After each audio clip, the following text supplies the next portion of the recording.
17 मार्च 2026 Nashik police के पास एक 35 साल की औरत जाती है और एक शॉकिंग कंप्लेन दर्ज करवाती है। उसका कहना था कि एक आदमी ने पिछले कई सालों से उसके साथ शारीरिक और मानसिक रूप से उसका शोषण किया है, लेकिन ये कोई नॉर्मल केस नहीं था। वो आदमी उसे डराता था ये कहकर कि उसके पास सुपर नेचुरल पावर है, अगर वो उसकी बात नहीं मानेगी तो उसके हस्बैंड की डेथ हो जाएगी। और इसी डर को यूज करके उस आदमी ने उस औरत को कंट्रोल किया। और सिर्फ इतना ही नहीं, उस औरत ने यह भी एलिगेशन लगाया कि वो जो आदमी था उसको वो होली वाटर के नाम पे सेडेटिव देता था और उसके बाद उसके साथ फ्रॉड करता था।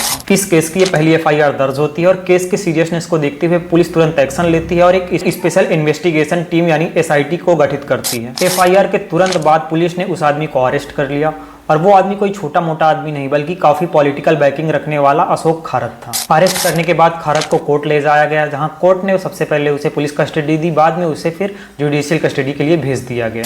इन्वेस्टिगेशन शुरू होती है और पुलिस जैसे जैसे एविडेंसेस कलेक्ट करती है, केस और भी गहरा होता यहाँ पर चला जाता है। एसआईटी ने उसके ऑफिस से रिलेटेड जगहों पर रेड की और वहां पर उसे कई सारी डिवाइसेस मिले जिन्हें सीज किया गया और कई सारे कॉन्टेक्ट मिले जिन्हें कलेक्ट किया गया। और जब इतने सारे एविडेंस मिले तो उन सारी चीजों से उसके जो मैनिपुलेट करने का पैटर्न था वो समझ आने लगा। और जब न्यूज पब्लिक हुई तो उसमें कई सारी औरतें और भी बाहर निकल कर आई जिन्होंने एफआईआर दर्ज कराई और फिर बैक टू बैक एफआईआर दर्ज होने लगते हैं और सबका एक ही पैटर्न था, डराना, मैनिपुलेट करना और फिर एक्सप्लॉइट करना। और फिर एक 24 साल की लड़की ने भी एक्यूज किया कि होली वाटर के नाम पर उसे भी सेडेटिव दिया गया और करियर हेल्प के नाम पर और महीनों तक उसके साथ भी सेक्सुअल एक्सप्लॉइटिंग की गई। और धीरे धीरे इन केसेस के नंबर और भी बढ़ते गए और ये 7 से भी ज्यादा हो गए। इसमें न सिर्फ यौन शोषण, ब्लैकमेलिंग बल्कि चीटिंग के भी केसेस सामने निकल कर आते गए। एसआईटी के पास 100 से भी ज्यादा कॉल्स आई जिसमें शिकायत दर्ज की गई और बताया गया कि उनके साथ चीटिंग की गई है, ब्लैकमेल किया गया उन्हें और चीजें उन्हें महंगी दाम पर बेची गई हैं। और ये क्लियर हो गया कि ये कोई आइसोलेटेड केस नहीं, बड़ा एक रैकेट हो सकता है। फाइनेंशियल फ्रॉड के भी काफी सारे केसेस निकल कर आए। एलिगेशन है कि लगभग 10 करोड़ रुपए यहाँ पर लैंड फ्रॉड के रूप में एक्वायर किए गए और एक बिजनेसमैन से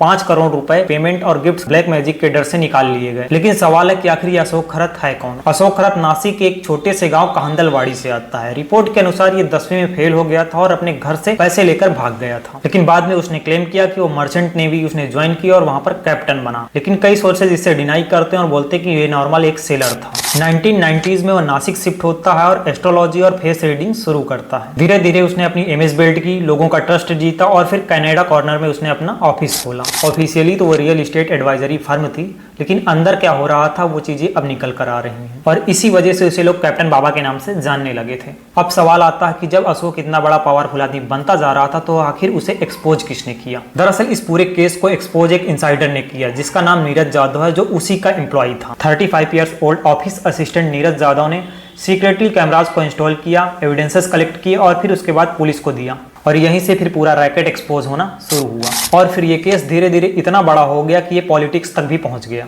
और फिर रूपाली चकंकर का नाम कंट्रोवर्सी में आया। रूपाली महाराष्ट्र की एक सीनियर पॉलिटिशियन है जो एनसीपी पार्टी से थी इसलिए क्योंकि उन्होंने अब रिजाइन कर दिया। सबसे पहले उन्होंने अपना पोजीशन छोड़ा। ये केस इतना बड़ा हो गया कि महाराष्ट्र के सीएम ने खुद रूपाली को रिजाइन करने के लिए कह दिया। ये तो हो गया पूरा केस, लेकिन इसमें जो मेन एंगल है कि कैसे अशोक यहाँ पर एस्ट्रोलॉजी के नाम पर लोगों को बेवकूफ बनाता था। दरअसल अशोक कोई सातिर आदमी नहीं था। हमारे देश के लोग आज के टाइम पे भी ब्लैक मैजिक और एस्ट्रोलॉजी जैसी चीजों पर आंख बंद करके पूरा भरोसा कर लेते हैं, जिसका फायदा आसानी से अशोक जैसे लोग उठा लेते हैं। एस्ट्रोलॉजी को मैं यहाँ पर गलत नहीं बोल रहा, लेकिन यहाँ पर आपको एस्ट्रोलॉजी और अंधविश्वास के बीच फर्क समझना चाहिए। एक आदमी आपके पति के डेथ की बात करके आपके साथ गलत काम कर रहा है तो वो एस्ट्रोलॉजर किस एंगल से हुआ और आपको ये कैसे नहीं पता चला कि इस आदमी के पास कोई ज्ञान नहीं है? ये तो एक क्रिमिनल है जो लोगों को बेवकूफ बना करके सिर्फ पैसे कमा रहा है। और इंडिया में आज भी काफी सारे बेगुनाह लोग इसी तरीके के अंधविश्वास में फंस करके मारे जाते हैं। अभी 2 दिन पहले की एक और न्यूज निकल कर आई थी जिसमें यह देखा गया कि एक माँ अपने बेटी की बलि चढ़ा देती है। अपने बेटे को ठीक करने के लिए उसके बेटे की तबीयत नहीं सही रहती, तांत्रिक से मिलती है और वो बोलता है कि तुम्हें किसी की बलि देनी होगी, वो अपनी बेटी की बलि दे देती है अपने बेटे को ठीक करने के लिए। तो इतना अंधविश्वास अभी भी इंडिया के अंदर भरा पड़ा हुआ। इंडिया में अंधविश्वास इतना ज्यादा है कि 1999 से